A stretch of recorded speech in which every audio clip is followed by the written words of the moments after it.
ഭൂമധ്യരേഖ ലോകത്തെ അപൂർവം രാജ്യങ്ങളിലൂടെ കടന്നു പോകുന്നതിൽ ഒന്ന് ഈ യുഗാണ്ടയിലൂടെയാണ്. ഈ യുഗാണ്ടയുടെ ഈ ഭാഗത്തൂടെയാണ് ഭൂമധ്യരേഖ കടന്നു പോകുന്നത്. ശരിക്കും ഭൂമധ്യരേഖ ഒരു സാങ്കല്പിക രേഖയാണെങ്കിലും അത് കടന്നു പോകുന്ന ആ പ്രദേശം യഥാർത്ഥത്തിൽ അവിടെ മാർക്ക് ചെയ്തിട്ടുണ്ട്. അപ്പം അവിടെ നമുക്കതിൽ കയറി നിൽക്കാം.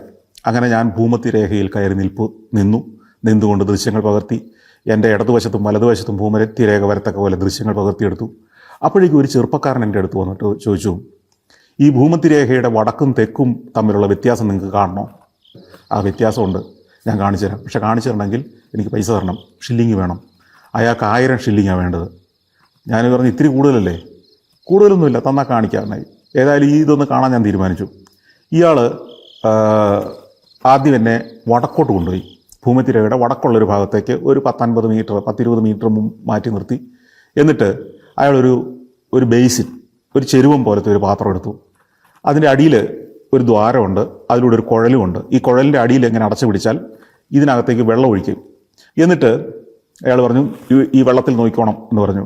എന്നിട്ട് അടിയിലെ വെള്ളം തുറന്നു വിടുമ്പോൾ ഇയാൾ എന്ത് ചെയ്തു, ഇതിനകത്തൊരു പൂവ്, നമ്മുടെ ഈ ചെറിയൊരു മുല്ലപ്പൂവൊക്കെ പോലത്തെ ഒരു പൂവ് അതിനകത്തിട്ടു.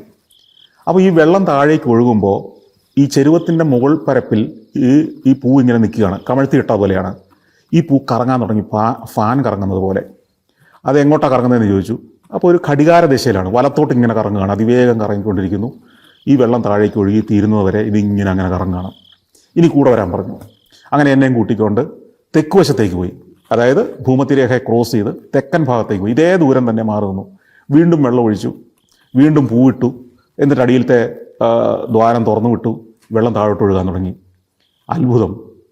ഈ പൂ കറങ്ങുന്നത് ആൻറ്റി ക്ലോക്ക് വൈസ്, അതായത് ഇടത്തോട്ട് കറങ്ങാൻ തുടങ്ങി അതിവേഗം. ഇതേപോലെ തന്നെ. കണ്ടോ വ്യത്യാസം എന്ന് ചോദിച്ചു. ഇതിൻ്റെ ടെക്നിക്ക് എന്താണെന്ന് മനസ്സിലായി. ഇത് ശരിക്കും അങ്ങനെ സംഭവിക്കുന്നതാണോ അതോ ഇവർ കാണിക്കുന്ന എന്തെങ്കിലും തന്ത്രങ്ങളാണോ എന്നെനിക്ക് മനസ്സിലായില്ല. എങ്കിലും ഇത് യാഥാർത്ഥ്യമാണ്, ഇങ്ങനെ കറങ്ങുന്നുണ്ട്. വടക്ക് വശത്ത് ചെല്ലുമ്പം ക്ലോക്ക് വൈസ് ആയിട്ട് കറങ്ങുന്നു, തെക്ക് വശത്തേക്ക് ചെല്ലുമ്പം ആൻറ്റി ക്ലോക്ക് വൈസ് ആയിട്ട് കറങ്ങുന്നു. ഇനി ഇതിലും അത്ഭുതം വേറെ കാണിച്ചു തരാം. അയാൾ എന്നെയും കൂട്ടിക്കൊണ്ട് വീണ്ടും നടന്നു. ഈ ഭൂമധ്യരേഖയിലെത്തി, അവിടെ നിന്നു. എന്നിട്ട് വീണ്ടും വെള്ളം ഒഴിച്ചു. എന്നിട്ട് ഈ പൂ ഇതിനകത്ത് വെച്ചു. എന്നിട്ട് അടിയിലത്തെ കുഴലിനെ ദ്വാരം തുറന്നു വിട്ടു. വെള്ളം താഴേക്ക് ഒഴുകാൻ തുടങ്ങി. ഈ പൂ കറങ്ങുന്നേയില്ല, അവിടെ നിശ്ചലമായിട്ട് നിൽക്കുകയാണ്. വെള്ളം ഒഴുകി തീർന്നു. പൂ വെച്ചിടത്ത് തന്നെ കറങ്ങാതെ അനങ്ങാതെ അങ്ങനെ നിൽക്കുന്നു. അങ്ങനെ ഇതാണ് ഭൂമധ്യരേഖയിലെ തെക്കും വടക്കും തമ്മിലുള്ള വ്യത്യാസവും എന്ന് എനിക്ക് സമർത്ഥിച്ചു തന്ന അയാൾക്ക് പൈസയും കൊടുത്ത് ഞങ്ങൾ വീണ്ടും അവിടെ നിന്ന് യാത്ര ചെയ്തു. എനിക്കിപ്പോഴും ആ അത്ഭുതം എന്താണെന്ന് വ്യക്തമായിട്ടില്ല. So I'm here in Uganda and I'm right at the equator line, and there's something that I have to show you. So right now it's spinning counterclockwise in the south, and now we're going to the north. Whew, what a journey. That's how you know. Goodness. And that's the difference from here to there. And now we are here on the equator. Notice it goes down the drain. It's a lot of science. Yeah, science. ഭൂമിയുടെ Coriolis effect എന്ന് പറയുന്ന പ്രതിഭാസത്തെ തെറ്റിദ്ധരിപ്പിച്ചുകൊണ്ട് സയൻസിൻ്റെ അടിസ്ഥാനത്തിൽ അന്ധവിശ്വാസവും ആഭിചാരക്രിയയും ചെയ്യുന്നത് പോലെയുള്ള മറ്റൊരു തരത്തിലുള്ളൊരു സ്കാമാണിത്. അതായത് പൈസ ഉണ്ടാക്കാൻ വേണ്ടി ശാസ്ത്രം ഉപയോഗിക്കുക. ഇപ്പോൾ അരുണാചൽ പ്രദേശിലുണ്ടായ സംഭവം എടുത്തു കഴിഞ്ഞാലും ഇനി വരാൻ പോകുന്ന സൂര്യഗ്രഹണ സമയത്ത് ആളുകൾ കാട്ടിക്കൂട്ടാൻ പോകുന്ന അന്ധവിശ്വാസത്തിൻ്റെ അടിസ്ഥാനത്തിലുള്ള പ്രവർത്തനങ്ങൾ എടുത്ത് നോക്കിക്കഴിഞ്ഞാലും ഇവിടെയൊക്കെ ശാസ്ത്രം വളരുന്നതനുസരിച്ച് അന്ധവിശ്വാസങ്ങളുടെ രൂപവും ഭാവവും മാറിക്കൊണ്ടിരിക്കുകയാണ്. പണ്ട് മന്ത്രവാദവും ആഭിചാരക്രിയയിലൂടെയുമാണ് മോക്ഷം കിട്ടാൻ ശ്രമിച്ചതെങ്കിൽ ഇന്ന് ഒരുപാട് ലൈറ്റ് ഇയേഴ്സ് അപ്പുറത്തുള്ള ഗ്രഹത്തിലുള്ള അന്യഗ്രഹ ജീവികളുടെ സ്വാധീനം കൊണ്ട് ആത്മഹത്യ ചെയ്യുന്നവരുടെ നാടായിട്ട് നമ്മുടെ നാട് മാറുന്നുണ്ട്. ആക്ച്വലി ഇത്തരം വിഷയങ്ങൾ നമ്മൾ അഡ്രസ്സ് ചെയ്യേണ്ടതല്ലേ? കോറിയോലിസ് എഫക്റ്റ് അതെങ്ങനെ ആക്ട് ചെയ്യുന്നു, ഭൂമിയിൽ അതെങ്ങനെ ഉണ്ടാകുന്നു, നിങ്ങളുടെ വീട്ടിലെ കക്കൂസിലോ അല്ലെങ്കിൽ വാഷ് ബേസിൻ്റെ സിങ്കിലോ ഈ വെള്ളം കറങ്ങുന്നതിൻ്റെ ഡയറക്ഷൻ കോറിയോലിസ് എഫക്റ്റുമായിട്ട് ബന്ധപ്പെട്ടതാണോ എന്നുള്ള ചോദ്യം മാത്രമല്ല, റോക്കറ്റ് വിക്ഷേപണത്തിൽ പോലും നമുക്കിതെങ്ങനെ ഉപയോഗിക്കാം എന്നുള്ള പ്രാക്ടിക്കൽ ആപ്ലിക്കേഷൻ കൂടിയാണ് നമ്മളിന്ന് സംസാരിക്കാൻ പോകുന്നത്. അതുകൊണ്ട് തന്നെ ഇത്തരം വീഡിയോസുകൾ ഉണ്ടെങ്കിൽ നിങ്ങൾ എനിക്ക് ഇൻസ്റ്റാഗ്രാമിലോ ഫേസ്ബുക്ക് പേജ് വഴി മെസ്സഞ്ചറിലോ അയച്ചു തരാൻ ശ്രമിക്കുക. ഹായ് ഫ്രണ്ട്സ്, JR സ്റ്റുഡിയോയുടെ പുതിയൊരു എപ്പിസോഡിലേക്ക് സ്വാഗതം.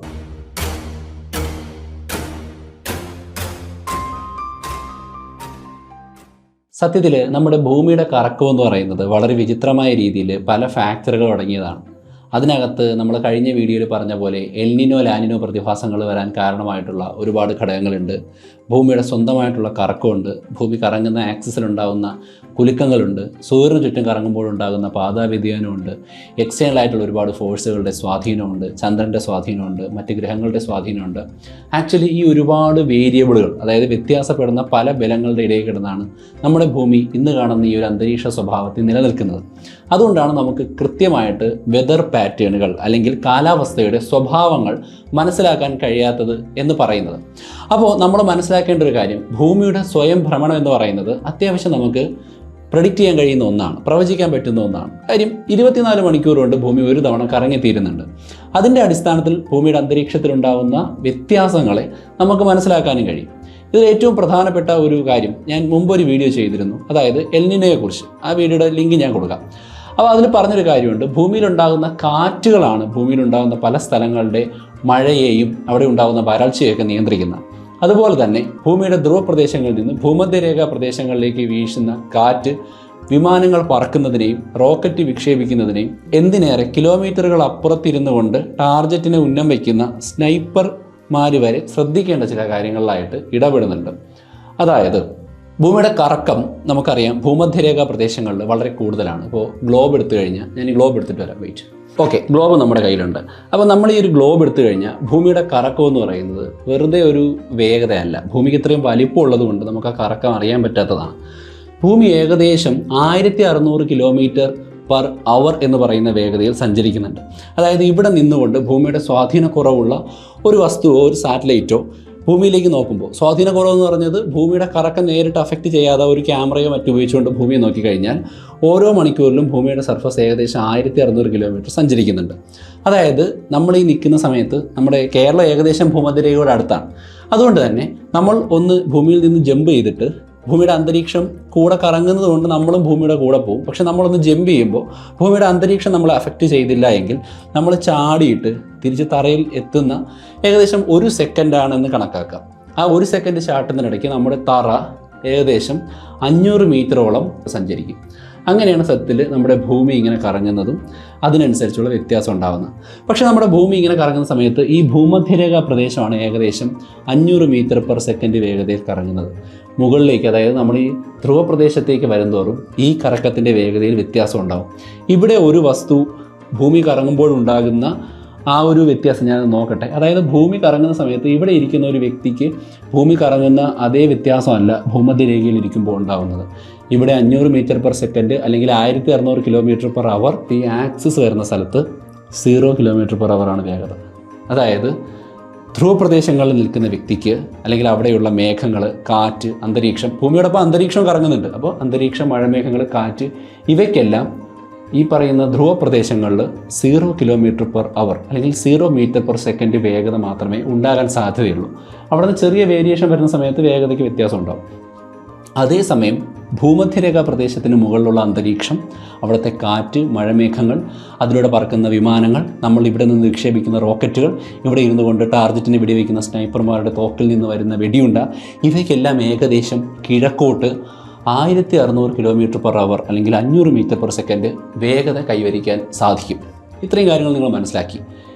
പക്ഷേ ഇവിടുത്തെ ഒരു പ്രശ്നം എന്ന് പറഞ്ഞു കഴിഞ്ഞാൽ ഭൂമി ഇതിങ്ങനെ കണ്ടിന്യൂസ് ആയിട്ട് കറങ്ങുന്നു. ഈ ഒരു വേഗത മെയിൻറ്റെയിൻ ചെയ്യുമ്പോൾ തന്നെ ഈ ധ്രുവ പ്രദേശങ്ങളിൽ നിന്ന് ഭൂമധ്യരേഖാ പ്രദേശങ്ങളിലേക്കും ഈ ധ്രുവ പ്രദേശത്ത് നിന്ന് ഭൂമധ്യരേഖാ പ്രദേശത്തേക്കും ഒക്കെ തന്നെ മഴമേഘങ്ങൾ സഞ്ചരിക്കുന്നുണ്ട്, കാറ്റുകൾ സഞ്ചരിക്കുന്നുണ്ട്, കടലിലെ ജലം സഞ്ചരിക്കുന്നുണ്ട്. അപ്പോൾ സ്വാഭാവികമായിട്ടും ഈ വേഗത വ്യതിയാനം ഈ വസ്തുക്കളെയും ബാധിക്കും.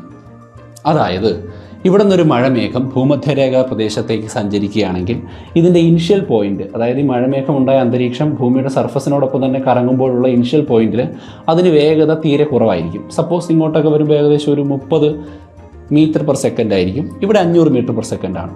ഈ 30 മീറ്റർ പെർ സെക്കൻഡ് വേഗതയുള്ള ഒന്നിനെ കാറ്റ് മഴമേഘങ്ങളെ വലിച്ച് ഭൂമധ്യരേഖാ പ്രദേശത്തേക്ക് കൊണ്ടുപോകുമ്പോൾ അനിമേഷനിൽ കാണുന്ന പോലെ തന്നെ അവയ്ക്ക് വന്ന സ്ഥലത്തെ അപേക്ഷിച്ച് വേഗത കുറവായിരിക്കും. ഇപ്പോൾ 30 മീറ്റർ പെർ സെക്കൻഡ് വേഗത ഉണ്ടായിരിക്കും. പക്ഷേ അവിടെ ആക്ച്വലി ഭൂമിയും ഭൂമിയുടെ അന്തരീക്ഷവും കറങ്ങുന്നത് താഴെ ഭൂമധ്യരേഖയുടെ ഭാഗത്ത് 500 മീറ്റർ പെർ സെക്കൻഡിലാണ്. അപ്പോൾ മഴമേഘത്തിൻ്റെ വേഗത കുറയും. മഴമേഘം സഞ്ചരിക്കുന്ന ഡയറക്ഷൻ ഏകദേശം പടിഞ്ഞാറേക്കായിരിക്കും, അല്ലെങ്കിൽ നിങ്ങൾ നോക്കുമ്പോൾ നിങ്ങളുടെ ഇടത് ഭാഗത്തേക്കായിരിക്കും. നിങ്ങളുടെ ക്യാമറ ഇരുന്നുകൊണ്ട് ഇതിൽ നോക്കുമ്പോൾ. പക്ഷേ നമ്മൾ ഇതിനെ ഒരു വടക്ക്, തെക്ക്, പടിഞ്ഞാറ്, കിഴക്ക് എന്നുള്ള രീതിയിൽ എടുത്തു കഴിഞ്ഞാൽ സ്വാഭാവികമായിട്ടും പടിഞ്ഞാറേക്കായിരിക്കും ധ്രുവപ്രദേശത്ത് നിന്ന് വരുന്ന കാർമേഘങ്ങൾ സഞ്ചരിക്കുക. ഇനി ഈ ധ്രുവപ്രദേശം, ഞാൻ ഈ പറഞ്ഞത് വടക്കൻ ധ്രുവപ്രദേശമാണ്. ഇനി തെക്കൻ ധ്രുവപ്രദേശത്ത് നിന്ന് മധ്യരേഖാ പ്രദേശത്തേക്ക്, ഭൂമധ്യരേഖാ പ്രദേശത്തേക്ക് വരുന്ന ഒരു മഴമേഘത്തിന് ഏകദേശം ഈ ഭാഗത്ത് 30 മീറ്റർ പെർ സെക്കൻഡ് ആയിരിക്കും. ഇങ്ങോട്ട് വരുമ്പോൾ 500 മീറ്റർ പെർ സെക്കൻഡിലാണ് അന്തരീക്ഷം കറങ്ങുന്നത്. അത്രയും വേഗത്തിൽ ഈ മേഘം സഞ്ചരിച്ച് ഇങ്ങോട്ട് വരുമ്പോൾ ഓടിയെത്താൻ കഴിയില്ല. അങ്ങനെ മഴമേഘത്തിന് ഓടിയെത്താൻ കഴിയാതെ വരുമ്പോൾ അത് ലാഗാവും. അപ്പോൾ ഇവിടുത്തെ അന്തരീക്ഷം 500 മീറ്റർ പെർ സെക്കൻഡ് വേഗതയിൽ കൂടെ ഇങ്ങോട്ട് പോകുന്നുണ്ട്. പക്ഷേ ഈ മഴമേഘം എന്ത് ചെയ്യും? പുറകിലായി പോകും. അതായത് അതും കിഴക്കോട്ട് ചരിഞ്ഞ് സഞ്ചരിക്കും.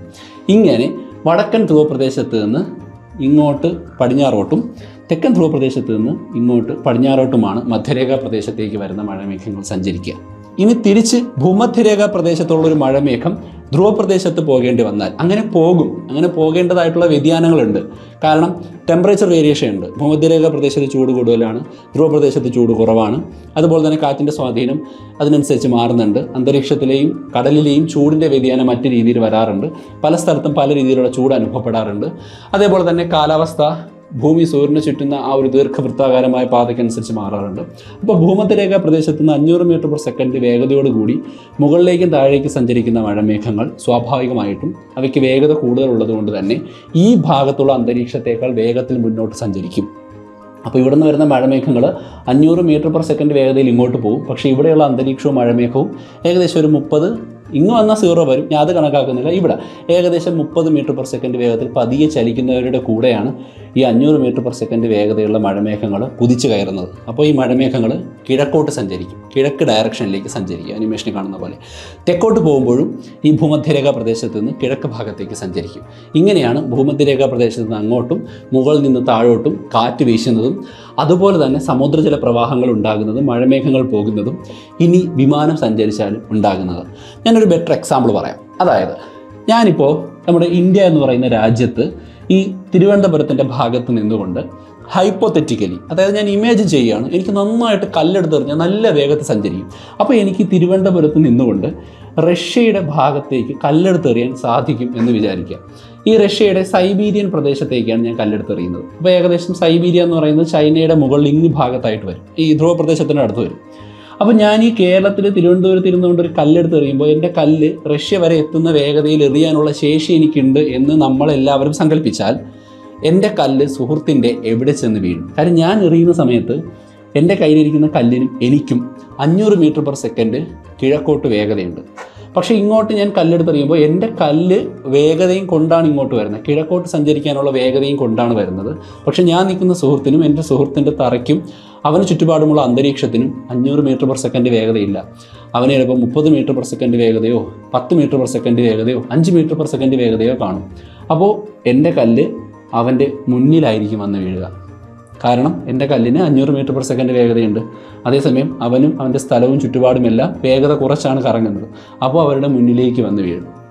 തിരിച്ച് തിരുവനന്തപുരത്ത് ഇരുന്നു കൊണ്ട് ഞാൻ ഓസ്ട്രേലിയയിൽ ഇരിക്കുന്ന ഒരാളെ കല്ലെടുത്തെറിഞ്ഞാലും അല്ലെങ്കിൽ അന്റാർട്ടിക്കയിൽ ഇരിക്കുന്ന ഒരാളെ കല്ലെടുത്തെറിഞ്ഞാലും എൻ്റെ കല്ലിൻ്റെ വേഗതയും അവിടെ നിൽക്കുന്ന ആൾ ഭൂമിയോടൊപ്പം കറങ്ങുന്ന വേഗതയും രണ്ടായതുകൊണ്ട് അയാളുടെ മുന്നിലായിരിക്കും വീഴുക. ഒന്നുകൂടെ നിങ്ങൾ തിരിച്ചു പോയിട്ടൊന്ന് കണ്ടു നോക്കുക. ഞാൻ ഈ പറഞ്ഞതിൻ്റെ അർത്ഥം അനിമേഷൻ വഴി മനസ്സിലാവുമെന്ന് തോന്നുന്നു. തിരിച്ച് സൈബീരിയയിൽ ഇരുന്നുകൊണ്ട് തിരുവനന്തപുരത്തേക്കുന്ന എന്നെ എറിഞ്ഞാലോ ഓസ്ട്രേലിയയിൽ ഇരിക്കുന്ന ആൾ തിരുവനന്തപുരത്തേക്കുന്ന എന്നെ എറിഞ്ഞാലോ അവരുടെ കല്ലിന് സ്വാഭാവികമായിട്ട് ഭൂമിയോടൊപ്പം സഞ്ചരിക്കാൻ പറ്റുന്ന വേഗത തീരെ കുറവാണ്. അതേസമയം ഞാനും എൻ്റെ സ്ഥലവും എൻ്റെ അന്തരീക്ഷവും 500 മീറ്റർ പെർ സെക്കൻഡ് വേഗതയിൽ കിഴക്കോട്ട് ഭൂമി കറങ്ങുന്നതിനോടൊപ്പം സഞ്ചരിക്കുന്നത് കൊണ്ട് തന്നെ ഇങ്ങോട്ട് വരുമ്പോൾ കല്ലിന് വേഗത കാണില്ല, ഞാൻ ഓവർടേക്ക് ചെയ്ത് പോകും. ഓടിക്കൊണ്ടിരിക്കുന്ന നായയെ നമ്മൾ കല്ലെടുത്തെറിയുമ്പോൾ നമ്മുടെ കല്ലിന് നായയുടെ അതേ വേഗതയിൽ വളഞ്ഞു പോകാൻ സാധിക്കില്ല. നമ്മൾ സ്ട്രെയിറ്റ് ലൈനിലാണ് കല്ലെടുത്തെറിയുന്നത്. നമ്മൾ നായയെ കല്ലെടുത്തെറിയുന്നത് തെറ്റാണ്. പക്ഷേ അത് ഓടിക്കഴിയുമ്പോൾ അതിൻ്റെ കൂടെ എത്താൻ നമുക്ക് ഫോളോ ചെയ്യാൻ പറ്റാത്ത എന്തുകൊണ്ടാണ്? നമ്മൾ നിന്നെറിയുന്നു, നായ ഓടുന്നു എന്നുള്ളത് കൊണ്ടാണ്. അപ്പോൾ സ്വാഭാവികമായിട്ടും നായയുടെ പിറകു ഭാഗത്തായിരിക്കും വീഴുന്നത്.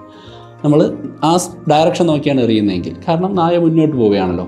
അതേപോലെ ഇവിടെ നിൽക്കുന്ന ഞാൻ 500 മീറ്റർ പെർ സെക്കൻഡ് വേഗതയിൽ കിഴക്കോട്ട് പോകുന്നുണ്ട്. അത് പരിഗണിക്കാതെ രണ്ടുപേരും എറിയുകയാണെങ്കിൽ സ്വാഭാവികമായിട്ടും കല്ല് ഞാൻ നിൽക്കുന്ന സ്ഥലത്ത് എത്തുമെന്ന് പ്രതീക്ഷിക്കുന്ന സമയത്തിന് മുൻപ് തന്നെ ആ പ്രദേശത്തെ ഞാൻ ഓവർടേക്ക് ചെയ്ത് പോയി കഴിയും. അപ്പോൾ സ്വാഭാവികമായിട്ടും ഈ ഭൂമധ്യരേഖാ പ്രദേശത്ത് നിന്ന്, ഈ കോങ്കോയൊക്കെ സത്യത്തിൽ ഭൂമധ്യരേഖാ പ്രദേശത്ത് വരുന്ന രാജ്യങ്ങളാണ്. അപ്പോൾ ഈ ഭാഗത്തൊക്കെ നിന്ന് പൊങ്ങി റഷ്യയിലേക്കോ ഓസ്ട്രേലിയയിലേക്കോ ഇനി അന്റാർട്ടിക്കയിൽ വിമാനത്താവളം ഉണ്ടെങ്കിൽ അങ്ങോട്ടോ പോകുന്ന വിമാനങ്ങൾക്കൊക്കെ തന്നെ ഇത്തരത്തിൽ കർവ്ഡ് ആയിട്ടുള്ള പാത സ്വീകരിക്കേണ്ടി വരും. അതായത് ഭൂമിയുടെ വേഗതയ്ക്കനുസരിച്ച് അവരുടെ ഡയറക്ഷൻ മാറ്റേണ്ട ആവശ്യകതയുണ്ടാകും. ഇതിനെയാണ് കോറിയോലിസ് എഫക്റ്റ് എന്ന് വിളിക്കുന്ന. ഭൂമിയുടെ കറക്കം മൂലം ഭൂമിയുടെ സർഫസിലുള്ള സമുദ്രത്തിനും അന്തരീക്ഷത്തിനും ഒക്കെയുള്ള ചലനത്തിലുണ്ടാകുന്നൊരു വ്യതിയാനമാണ്. അപ്പോൾ ഈ വ്യതിയാനം കൊണ്ടുണ്ടാകുന്ന ഏറ്റവും നല്ല ഗുണമെന്ന് പറയുന്നത് നമ്മുടെ അന്തരീക്ഷത്തിലുണ്ടാകുന്ന വെതർ പാറ്റേണുകൾക്കുണ്ടാകുന്ന മാറ്റമാണ്. അതുമാത്രമല്ല, ഞാൻ പറഞ്ഞു നേരത്തെ സ്നൈപ്പർമാരുടെ കാര്യം. അതെ, ഒരുപാട് കിലോമീറ്റർ ദൂരെയുള്ള ടാർഗറ്റുകളെ ഉന്നം വയ്ക്കുന്ന സ്നൈപ്പറുകൾ, സാധാ തോക്കുകളല്ല, സ്നൈപ്പറുകൾ ഉപയോഗിച്ച് വെടിവെക്കുമ്പോൾ ഈ വെടിയുണ്ടകൾ അന്തരീക്ഷത്തിലൂടെ സഞ്ചരിക്കുന്ന സമയത്ത് ഈ പറയുന്ന ഭൂമധ്യരേഖയിൽ നിന്ന് താഴെയാണോ മുകളിലേക്കാണോ ടാർഗറ്റ് എന്നതിൻ്റെ അടിസ്ഥാനത്തിൽ ചെറിയ വ്യതിയാനങ്ങൾ ഉണ്ടാകാൻ സാധ്യതയുണ്ട്. ഇപ്പോൾ ഉന്നം വെടിക്കുമ്പോൾ അതിനനുസരിച്ച് തോക്ക് മാറ്റി ഡയറക്ഷൻ കണക്കാക്കി വെച്ചാലേ ടാർഗറ്റിക്കൊള്ളൂ. അങ്ങനെ ഒരു പ്രത്യേകതയുണ്ട്. ഇനി വേറൊരു കാര്യം, നമ്മൾ പലപ്പോഴും കേട്ടിട്ടുണ്ട്, എന്തുകൊണ്ടാണ് റോക്കറ്റുകൾ ഭൂമധ്യരേഖാ പ്രദേശങ്ങളിൽ നിന്ന് വിക്ഷേപിക്കാൻ രാജ്യങ്ങൾ താല്പര്യപ്പെടുന്നത്? ജിയോ സ്റ്റേഷണറി ഓർബിറ്റ്, അതായത് ഭൂമധ്യരേഖയ്ക്ക് മുകളിലുള്ള ഓർബിറ്റിലൂടെയാണ് ഉപഗ്രഹങ്ങൾ കറങ്ങുന്നതെങ്കിൽ നമുക്ക് വളരെ കുറച്ച് ഇന്ധനവും ചെലവും മതി ഭൂമിയുടെ റൊട്ടേഷൻ ഉപയോഗിച്ചുകൊണ്ട് റോക്കറ്റ് വിക്ഷേപിക്കാൻ. ഞാൻ പറഞ്ഞ കാര്യം തന്നെയാണ്. നമ്മുടെ ഭൂമിയിൽ ഭൂമധ്യരേഖയുടെ ഭാഗത്താണ് ഏറ്റവും വേഗത കൂടുതൽ. അപ്പോൾ 500 മീറ്റർ/സെക്കൻഡ് വേഗതയിൽ ഭൂമി കറങ്ങിക്കൊണ്ടിരിക്കുകയാണ്. അപ്പോൾ ഭൂമിയുടെ കറക്കവും മറ്റു സ്വാധീനമുള്ള അന്തരീക്ഷം ഭേദിച്ച് ഒരു 36,000 കിലോമീറ്റർ മുകളിലുള്ള ജിയോ സ്റ്റേഷണറി ഓർബിറ്റിലേക്ക് ഒരു റോക്കറ്റിൻ്റെ സഹായത്തോടെ സാറ്റലൈറ്റ് വിക്ഷേപിക്കുകയാണ് എങ്കിൽ ഭൂമി കിഴക്കോട്ട് സഞ്ചരിക്കുന്നതിൻ്റെ വേഗത കൂടി റോക്കറ്റ് വിക്ഷേപിക്കുന്ന സമയത്ത് തറയിൽ നിന്നും അന്തരീക്ഷത്തിൽ നിന്ന് കിട്ടും. പിന്നെ നമ്മൾ അന്തരീക്ഷം ഭേദിച്ച് പുറത്തോട്ട് വരുമ്പോൾ ഈ ഭൂമിയുടെ കറക്കം കൂടി ഉപയോഗിച്ചുകൊണ്ടാണ് റോക്കറ്റുകൾ സാറ്റലൈറ്റിനെ ജിയോ സ്റ്റേഷണറി ഓർബിറ്റിൽ എത്തിക്കുന്നത്. പക്ഷേ ഇവിടെ നിന്ന് ഇങ്ങനെയാണ് നമ്മൾ റോക്കറ്റ് വിക്ഷേപിക്കുന്നത്. ഇപ്പം സാറ്റലൈറ്റ് ഇങ്ങനെ കറങ്ങാൻ വേണ്ടിയാണ് നമ്മൾ റോക്കറ്റ് വിക്ഷേപിക്കുന്നതെങ്കിൽ നമുക്ക് കോറിയോലിസ് എഫക്റ്റിൻ്റെ അല്ലെങ്കിൽ പ്രത്യേകിച്ച് പറഞ്ഞാൽ ഭൂമിയുടെ റൊട്ടേഷൻ പ്രയോജനപ്പെടുത്താൻ സാധിക്കില്ല എന്നുള്ളതാണ് പ്രത്യേകത. ഇത് നമ്മൾ ഏറ്റവും പ്രധാനമായിട്ട് മനസ്സിലാക്കേണ്ടത്, ഭൂമധ്യരേഖ കടന്നു പോകുന്ന രാജ്യങ്ങളുണ്ട്, ഓക്കെ. പക്ഷേ ആ രാജ്യങ്ങളിൽ ഭൂമധ്യരേഖ കടന്നു പോകുന്നത് ഒരു സാങ്കല്പിക രേഖയായിട്ട് മാത്രമാണ്. നമുക്കൊരു 3 ഇഞ്ച് കനമുള്ള ഒരു ലൈനൊന്നും കോങ്കോയിലുള്ളതുപോലെ വരച്ചു വയ്ക്കാൻ കഴിയില്ല. കാരണം ഭൂമധ്യരേഖ ഒരു 1 ഡയമെൻഷണൽ ലൈനാണ്, ഒരു സ്ട്രിപ്പാണ്. അതൊരു പർട്ടിക്കുലർ 0 ഡിഗ്രിയാണ്. ഈ 0 ഡിഗ്രി കനവില്ല. ഇതിന് ഇച്ചിരി വിട്ട് വയ്ക്കുകയാണെങ്കിൽ ആ ഭൂമധ്യരേഖയുടെ സാങ്കല്പിക രേഖ ആ വിത്തിന് സംവേർ എൽസ് എവിടെയായിട്ടെങ്കിലും വരും. അതുകൊണ്ട് ഭൂമധ്യരേഖ നമുക്ക് വരച്ചിട്ട് അതിൻ്റെ ഇടതുവശം വലതുവശം എന്ന് കൃത്യമായി പറയാൻ കഴിയില്ല. അതൊരു 1 ഡയമെൻഷൻ, വീതി ഇല്ലാത്തൊരു ലൈനാണ്. വീതി ഇല്ലാത്ത ലൈന് നമ്മൾ എങ്ങനെ ഒരു 2 ഡയമെൻഷണൽ സർഫസിൽ വരയ്ക്കും? അപ്പോൾ ഉഗാണ്ടയിൽ ഇത് വരച്ചു എന്ന് പറയുന്നത് ആക്ച്വലി അങ്ങനെ ഒരു കടന്നു പോകാൻ സാധ്യതയുള്ള പ്രദേശത്തെ അവർ റെപ്രസെൻ്റ് ചെയ്യുന്നതായിരിക്കാം. അപ്പോൾ സ്വാഭാവികമായിട്ടും അതിൻ്റെ ജസ്റ്റ് വലതും ജസ്റ്റ് ഇടതും നിൽക്കുമ്പോൾ കോറിയോലിസ് എഫക്റ്റ് ഉണ്ടാവില്ല. കാരണം കോറിയോലിസ് എഫക്റ്റ് ഉണ്ടാകുന്ന ഭൂമിയുടെ ഇത്രയും വലിയ പ്രദേശത്തുണ്ടാകുന്ന സ്ഥാനചലനത്തിൻ്റെ ഫലമായിട്ടാണ്. ഈ ഭൂമധ്യരേഖ എന്ന് പറയുന്ന സാങ്കല്പിക ലൈനിന് ഏകദേശം കിലോമീറ്റർ കണക്കിന് മുകളിലോട്ടും താഴോട്ടും പോയാൽ പോലും വളരെ മൈന്യൂട്ടായിട്ട് മാത്രമേ കോറിയോലിസ് എഫക്റ്റ് അറിയാൻ പറ്റൂ. കാരണം നമ്മുടെ ഭൂമധ്യരേഖയിൽ നിന്ന് ഒരു 1000 കിലോമീറ്റർ നമ്മളിപ്പോൾ ഇന്ത്യയിൽ നമ്മൾ നോക്കിയാൽ കേരളം ഉണ്ടല്ലോ, കേരളത്തിന് 580 കിലോമീറ്ററിലധികം കടൽത്തീരമുണ്ട്. അപ്പോൾ ഭൂമധ്യരേഖ കേരളത്തിലൂടെ കടന്നു പോകുന്നില്ല, ശ്രീലങ്കയിലും താഴെ കൂടിയാണ് പോകുന്നത്. ഇവിടെ നിന്ന് നമ്മൾ ഇങ്ങോട്ട് വരികയാണെങ്കിൽ ഏകദേശം 14,000 കിലോമീറ്റർ ഉണ്ട്, ഈ ജമ്മു കാശ്മീർ വരെയൊക്കെ പോവുകയാണെങ്കിൽ. അപ്പോൾ ഈ 4,000 കിലോമീറ്ററിൽ നിന്ന് ഇത്ര വരുന്നുള്ളൂ. അപ്പോൾ ഇത്രയുമാണ് നമ്മുടെ ഭൂമിക്ക് ഭൂമധ്യരേഖയിൽ നിന്നുള്ള വ്യതിയാനം. ഇത്രയും ഭാഗത്തൂടി മഴമേഘങ്ങൾ സഞ്ചരിക്കുമ്പോഴാണ് കാര്യമായിട്ടുള്ള ഡിഫ്ലക്ഷൻ ഉണ്ടാകുന്നത്. ഇനി കൊടുങ്കാറ്റുകൾ ഉണ്ടാകുന്ന സമയത്ത് ഈ പറഞ്ഞ കാര്യം അപ്ലൈ ചെയ്യാൻ പറ്റും. അതായത് കൊടുങ്കാറ്റുകളുടെ ഡയറക്ഷൻ ക്ലോക്ക് വൈസ് ഡയറക്ഷനിൽ മുകളിലും ആൻറ്റി ക്ലോക്ക് വൈസ് ഡയറക്ഷനിൽ താഴെയുമാണ് കൊടുങ്കാറ്റടിക്കുന്നത്. അതെങ്ങനെയാണ്? അതായത് നമുക്ക് ഈ ഒരു പ്രദേശത്ത് 30 ഡിഗ്രി 60 ഡിഗ്രി പ്രദേശത്ത് എവിടെയെങ്കിലും ഒരു ലോ പ്രഷർ റീജിയൻ ഉണ്ടാവുകയാണെങ്കിൽ, അല്ലെങ്കിൽ മർദ്ദം കുറഞ്ഞ ഭാഗം ഉണ്ടാവുകയാണെങ്കിൽ അങ്ങോട്ട് മർദ്ദം കൂടിയ ഭാഗത്ത് നിന്ന് കാറ്റിടിച്ച് കയറും. ഇങ്ങനെയാണല്ലോ സാധാരണ കാറ്റുകൾ സഞ്ചരിക്കുന്നത്. മർദ്ദം കുറഞ്ഞ പ്രദേശത്തേക്ക് മർദ്ദം കൂടിയ പ്രദേശത്ത് നിന്ന് കാറ്റ് വരും. അപ്പോൾ ഇവിടെ എവിടെയെങ്കിലും മർദ്ദം കുറഞ്ഞ ഒരു സ്ഥലമുണ്ടെന്ന് വിചാരിക്കുക, പസഫിക് സമുദ്രത്തിൽ. അപ്പോൾ മുകളിൽ നിന്നുള്ള കാറ്റ് ലോ പ്രഷർ ഏരിയയിലേക്ക് വരും, താഴെ നിന്നുള്ള കാറ്റും ലോ പ്രഷർ ഏരിയയിലേക്ക് വരും. മുകളിൽ നിന്നുള്ള കാറ്റ് വരുന്ന സമയത്ത് അവിടെ കാറ്റിനും മഴമേഘങ്ങൾക്കും ഒക്കെ വേഗത ഭൂമിയുടെ വേഗത അനുസരിച്ച് കുറവായതുകൊണ്ട് താഴേക്ക് വരുന്ന സമയത്ത് അവർ ലാഗ് ചെയ്യും. താഴേക്ക് വരുന്ന അന്തരീക്ഷത്തിൻ്റെ അത്ര വേഗത അവർക്ക് ഉണ്ടാവില്ല. അപ്പോൾ അവർ സ്വാഭാവികമായിട്ടും പടിഞ്ഞാറേക്ക് ചലിക്കും. അതായത് ലോ പ്രഷർ ഏരിയയിലേക്ക് വരുന്ന മഴമേഘങ്ങളും കാറ്റുകളും പടിഞ്ഞാറോട്ട് ഡിഫ്ലക്റ്റ് ചെയ്യും. അതേസമയം ഭൂമധ്യരേഖ പ്രദേശത്ത് നിന്ന് ലോ പ്രഷർ ഏരിയയിലേക്ക് വരുന്ന കാറ്റുകൾക്ക് വേഗത കൂടുതലാണ്, കാറ്റുകൾക്ക് മഴമേഘങ്ങൾക്കും. അവർ സ്വാഭാവികമായിട്ടും കിഴക്കോട്ട് സ്ലിപ്പ് ചെയ്യും. അപ്പം മുകളിൽ നിന്ന് വരുന്നത് പടിഞ്ഞാറോട്ടും താഴെ നിന്ന് വരുന്ന കിഴക്കോട്ട് സ്ലിപ്പ് ചെയ്യുമ്പോൾ ഈ സ്ലിപ്പിങ്ങിൻ്റെ ഇടയ്ക്ക് ഒരു ചുഴി രൂപപ്പെടും, കൊടുങ്കാറ്റിൻ്റെ ചുഴി. ഈ ചുഴി സ്വാഭാവികമായിട്ടും ഇതിലൂടെ ഉണ്ടാകുന്ന സൈഡിൽ ഈ പറയുന്ന ആൻറ്റി ക്ലോക്ക് വൈസ് ഡയറക്ഷനിലായിരിക്കും. ഈ ഭൂമധ്യരേഖയുടെ മുകളിലുള്ള ഉത്തരാർദ്ധഗോളത്തിൽ അല്ലെങ്കിൽ നോർത്തേൺ ഹെമിസ്ഫിയറിൽ ആൻറ്റി ക്ലോക്ക് വൈസ് ഡയറക്ഷനിലായിരിക്കും കൊടുങ്കാറ്റ് രൂപപ്പെടുക. ഇനി ഭൂമധ്യരേഖയുടെ താഴെ ദക്ഷിണാർദ്ധഗോളത്തിൽ അല്ലെങ്കിൽ സദേൺ ഹെമിസ്ഫിയറിലാണ് ഒരു ലോ പ്രഷർ ഏരിയ 30 ഡിഗ്രി ഭാഗത്ത് ഉണ്ടാകുന്നത് എങ്കിൽ അവിടുത്തെ പ്രത്യേകത എന്താണെന്ന് പറഞ്ഞു കഴിഞ്ഞാൽ അവിടെ ഒരു ലോ പ്രഷർ ഏരിയ രൂപപ്പെടുമ്പോൾ ഈ ധ്രുവപ്രദേശത്ത് നിന്ന് കാറ്റടിക്കുകയും ആ കാറ്റിന് വേഗത കുറവായതുകൊണ്ട് തന്നെ അത് പടിഞ്ഞാറേക്ക് തെന്നി മാറുകയും ചെയ്യും. ഭൂമധ്യരേഖ പ്രദേശത്ത് നിന്ന് താഴേക്ക് പോകുന്ന കാറ്റുകൾക്ക് വേഗത കൂടുതലായതുകൊണ്ട് തന്നെ ഈ ലോ പ്രഷർ ഏരിയയിലുണ്ടായ കാറ്റിനേക്കാൾ വേഗത ഉള്ളതുകൊണ്ട് അത് കിഴക്കോട്ട് തെന്നി മാറും. അപ്പോൾ ഇവിടെ നിന്ന് കിഴക്കോട്ട് തെന്നി മാറുക, ഇവിടെ നിന്ന് പടിഞ്ഞാറോട്ട് തെന്നി മാറുക. സ്വാഭാവികമായിട്ടും അത് ക്ലോക്ക് വൈസ് ഡയറക്ഷനിൽ ഒരു ചുഴിയായി രൂപപ്പെടും. താഴെ നിന്ന് മുകളിൽ നിന്നുള്ള കാറ്റുകളുടെ ഡയറക്ഷൻ വ്യത്യാസം മൂലം അത് ക്ലോക്ക് വൈസ് ഡയറക്ഷനിലാണ് കറങ്ങുക. അതായത് നിങ്ങൾ ഏത് കൊടുങ്കാറ്റെടുത്താലും അത് ഏത് അർദ്ധഗോളത്തിലാണ് രൂപപ്പെടുന്നത് എന്ന് നോക്കിയാൽ അത് ഏത് ഡയറക്ഷനിലാണ് ചുഴി രൂപപ്പെടുത്തുക എന്ന് കാണാം. ഉത്തരാർദ്ധഗോളത്തിലാണെങ്കിൽ ആൻറ്റി ക്ലോക്ക് വൈസ് ഡയറക്ഷനിലും ദക്ഷിണാർദ്ധഗോളത്തിലാണെങ്കിൽ ക്ലോക്ക് വൈസ് ഡയറക്ഷനിലുമാണ് രൂപപ്പെടുത്തുക. ഞാൻ പറഞ്ഞു മധ്യരേഖാ പ്രദേശം അല്ലെങ്കിൽ ഭൂമധ്യരേഖാ പ്രദേശം കടന്നു പോകുന്ന രാജ്യങ്ങളിൽ നമുക്ക് കൃത്യമായിട്ടൊരു ലൈൻ വരയ്ക്കാൻ കഴിയില്ല, അത് 1 ഡയമെൻഷൻ ആണെന്ന് പറഞ്ഞു. പക്ഷേ 14 മാസം കൂടുമ്പോൾ ഭൂമിയുടെ മാസ് ഡിസ്ട്രിബ്യൂഷനുള്ള വ്യത്യാസം കാരണം ഭൂമധ്യരേഖാ പ്രദേശത്തിന് ചെറിയ വ്യതിയാനങ്ങൾ ഉണ്ടാകാം. ഏകദേശം ഒരു 9 മീറ്റർ ഏരിയയുടെ ഇടയ്ക്ക് കിടന്ന് ഭൂമധ്യരേഖ 14 മാസം കൂടുമ്പോൾ അങ്ങോട്ടും ഇങ്ങോട്ടും മാറാറുണ്ട്. അതായത് നമ്മൾ കോങ്കോയിൽ ചെന്നിട്ട് ഭൂമധ്യരേഖ വരച്ചു വെച്ചാലും ഇങ്ങനെ വരയ്ക്കത്തില്ല എന്ന് ഞാൻ നേരത്തെ പറഞ്ഞത്. കാരണം അത് അപ്പോൾ 1 ഡയമെൻഷൻ ലൈനാണ്, അതിന് വിട്ടില്ല, 0 ഡിഗ്രി ആണല്ലോ. പക്ഷേ നമ്മളത് വരച്ചു വെച്ചെന്ന് വിചാരിച്ചാലും 14 മാസം കൂടുമ്പോൾ അത് ഇടത്തോട്ടും വലത്തോട്ടും ചെറിയ ഷിഫ്റ്റ് വരുത്തുന്നതായിട്ട് കാണാം. ഷാഡ്ലർ വോംബിൾ എന്നാണ് അതിനറിയപ്പെടുന്നത്.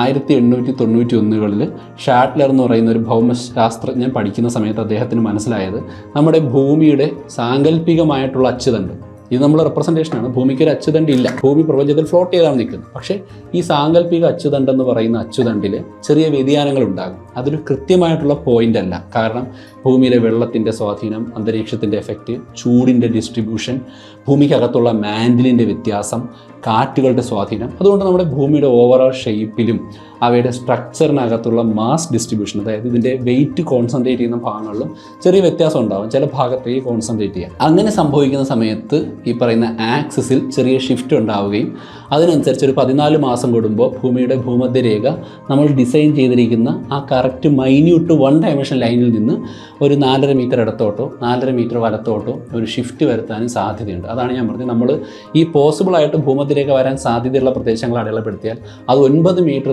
വീതിയുള്ള ഒരു ലൈനിൻ്റെ ഇടയിൽ അങ്ങോട്ടും ഇങ്ങോട്ടും ഷിഫ്റ്റ് ചെയ്യുന്ന ഒരു 1 ഡയമെൻഷൻ ലൈനായിരിക്കും. അപ്പോൾ നമ്മളിനി യുഗാണ്ടയിലേക്ക് വന്നാൽ, സന്തോഷ് ജോർജ് കുളങ്ങര സാറിൻ്റെ ഒരു അനുഭവത്തെക്കുറിച്ച് സംസാരിക്കുന്ന കാര്യം എടുത്താൽ, ഒരിക്കലും നമുക്ക് ഒരു ലൈൻ വരച്ചിട്ട് അതിൻ്റെ ഏതാനും മീറ്റർ ഇടതുവശത്ത് കോറിയോളിസ് എഫക്റ്റ് വരുമെന്നോ ഏതാനും മീറ്റർ വലതുവശത്ത് കോറിയോളിസ് എഫക്റ്റ് വരുമെന്നോ പറയാൻ കഴിയില്ല. അതുപോലെ തന്നെ ഇത് ചെറിയൊരു ബാത്റൂമിലോ കക്കൂസിലോ നമ്മുടെ വാഷ് ബേസിനിൽ വരുന്ന വെള്ളത്തിലോ ഒന്നും അറിയാൻ പറ്റുന്ന കാര്യമില്ല. ഇത് ഹ്യൂജ് സ്കെയിലിൽ ഈ വലിയ ഡിഗ്രി വ്യതിയാനമുള്ള അന്തരീക്ഷത്തിലും ഇത്രയും വെള്ളം നിറഞ്ഞു കിടക്കുന്ന കടലിലുമുള്ള ഈ പറയുന്ന വെള്ളത്തിൻ്റെ അളവിലും അന്തരീക്ഷത്തിലെ മഴമേഘങ്ങളുടെ വേഗതയിലും ഉണ്ടാകുന്ന വ്യതിയാനം മൂലം ഗ്രാജുവലി രൂപപ്പെടുന്നൊരു വലിയ സംഭവമാണ്. ഈ സംഭവം നമ്മുടെ മുറിക്കകത്തോ അല്ലെങ്കിൽ നമ്മുടെ ഒരു പഞ്ചായത്തിലോ വാർഡിലോ നമ്മുടെ ജില്ലയിലോ ഒക്കെ തന്നെ ഒബ്സർവ് ചെയ്യാൻ തന്നെ വളരെയധികം കണ്ടീഷനുകളുടെ അടിസ്ഥാനത്തിൽ മാത്രമേ പറ്റൂ. അല്ലാതെ നമുക്ക് ഒരു സാധാരണ ഒരു ബക്കറ്റിൽ വെള്ളം എടുത്താൽ പറ്റില്ല. അപ്പോൾ അവിടെ എന്താണ് സംഭവിച്ചിരിക്കുക? ആ ട്രിക്കിരിക്കുന്നത് ആ ഒരു വാഷ് ബേസിൻ പോലത്തെ സിങ്ക് പോലെ ഇരിക്കുന്ന സാധനത്തിലാണ്. ഒന്നുകിൽ അവരൊഴിക്കുന്നത് അതേ ഡയറക്ഷനിൽ വെള്ളം കറങ്ങാൻ പറ്റുന്ന രീതിയിലായിരിക്കും ബക്കറ്റിൽ നിന്ന് വെള്ളം ഒഴിക്കുക. നമ്മൾ ഇപ്പോൾ പാത്രത്തിൽ വെള്ളം ഒഴിച്ചാൽ, അതുപോലൊരു ഷേപ്പുള്ള പാത്രത്തിൽ നമ്മൾ വെള്ളം ഒഴിച്ചാൽ ആ വെള്ളം ആ രീതിയിൽ റൊട്ടേറ്റ് ചെയ്ത് നടുക്കൊരു ചുഴി രൂപപ്പെടാം. അല്ലെങ്കിൽ ആ ഹോളിനകത്ത് സ്പൈറൽ ഷേപ്പിലുള്ള എന്തെങ്കിലും ഒരു രൂപം അറ്റാച്ച് ചെയ്തിരിക്കുക. കാര്യം നിങ്ങൾ നോക്കിയാൽ ഈ വെള്ളം പോകുന്ന പൈപ്പ് അവർ പൊത്തിപ്പിടിക്കുന്നതിനിടയ്ക്ക് നല്ല നീളമുള്ളൊരു പൈപ്പുണ്ട്. ഈ പൈപ്പിനകത്ത് ചെറിയ സ്പൈറൽ ഷേപ്പിലുള്ള ഈ ഇന്ന ഡയറക്ഷനിൽ വെള്ളത്തെ ഡൈവേർട്ട് ചെയ്ത് വിടുന്ന അല്ലെങ്കിൽ നാവിഗേറ്റ് ചെയ്ത് വിടുന്ന ഒരു സ്പൈറൽ ഷേപ്പിലുള്ള എന്തെങ്കിലും ഉണ്ടെങ്കിൽ വെള്ളം കുറച്ചേരം ഒഴുകുമ്പോൾ ഇതിങ്ങനെ കറങ്ങി അതിനകത്തുള്ള കറക്കം പുറത്തേക്കും വരും. അങ്ങനെയായിരിക്കും അതിലിടുന്ന പൂവ് ആ ഡയറക്ഷനിൽ കറങ്ങാൻ വെള്ളം മൊത്തത്തിൽ റൊട്ടേറ്റ് ചെയ്യുന്നുണ്ട്. ആ പൊടി നോക്കിയാൽ കാണാൻ പറ്റും. അപ്പോൾ ഇടതുവശത്തും വലതുവശത്തും ഒരിടത്ത് ക്ലോക്ക് വൈസ് ഡയറക്ഷനിലും ഒരിടത്ത് ആൻറ്റി ക്ലോക്ക് വൈസ് ഡയറക്ഷനിലും കറങ്ങുന്ന രീതിയിലുള്ള സ്പൈറലുകൾ വെച്ചിട്ടായിരിക്കും അവരത് രൂപകൽപ്പന ചെയ്തിരിക്കുന്നത്. സെൻറ്ററിൽ ഇരിക്കുന്നതിന് സ്പൈറൽ ഉണ്ടാവാൻ സാധ്യതയില്ല. അല്ലെങ്കിൽ അവർ വെള്ളം ഒഴിക്കുന്ന ഡയറക്ഷനിലുള്ള വ്യത്യാസം മൂലമായിരിക്കും ഉണ്ടാവുക. അല്ലാതെ നമുക്കൊരിക്കലും ഇതിങ്ങനെ കോറിയോലിസ് എഫക്റ്റ് കൊണ്ട് ഉണ്ടാകുന്നതാണെന്ന് പറയത്തില്ല. ഈ കക്കൂസിൽ നമ്മൾ ഫ്ലഷ് അടിക്കുന്ന സമയത്തും ആ ഫ്ലഷ് എങ്ങനെയാണ് ആ ഒരു ക്ലോസറ്റിൽ സെറ്റ് ചെയ്തിരിക്കുന്നത് ആ ഡയറക്ഷനിലാണ് അതിൽ വെള്ളം വരിക.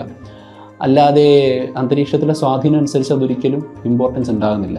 ഇതിൻ്റെ പ്രധാനപ്പെട്ട ആപ്ലിക്കേഷനുകൾ നടക്കുന്നത് എവിടെയാണെന്ന് ഞാൻ പറഞ്ഞു കഴിഞ്ഞു. അപ്പോൾ തീർച്ചയായിട്ടും നമ്മൾ മനസ്സിലാക്കുക, ഈ കോറിയോളിസ് എഫക്റ്റ് പോലെയുള്ള കാര്യങ്ങളൊക്കെ വലിയ സ്കെയിലിൽ സംഭവിക്കുന്നതാണ്. ചെറിയ വീട്ടിനകത്തോ നമ്മുടെ ചെറിയ അപ്പാരറ്റസിലോ ഈ പറയുന്ന എഫക്റ്റുകളൊന്നും അനുഭവിക്കാൻ കഴിയില്ല. ഇത് ലാർജ് സ്കെയിലിൽ നമുക്ക് ഒബ്സർവ് ചെയ്യാൻ കഴിയുന്നതാണ്. ഇന്നത്തെ എപ്പിസോഡിൽ നിന്നും നിങ്ങൾക്ക് ഒരുപാട് കാര്യങ്ങൾ മനസ്സിലായെന്ന് പ്രതീക്ഷിക്കുന്നു. അങ്ങനെയാണെങ്കിൽ സന്തോഷം. വീഡിയോ ലൈക്ക് ചെയ്യാൻ മറക്കരുത്, ഷെയർ ചെയ്യാൻ മറക്കരുത്. മറ്റൊരു എപ്പിസോഡിൽ വീണ്ടും കാണാം. അതുവരെ ബൈ.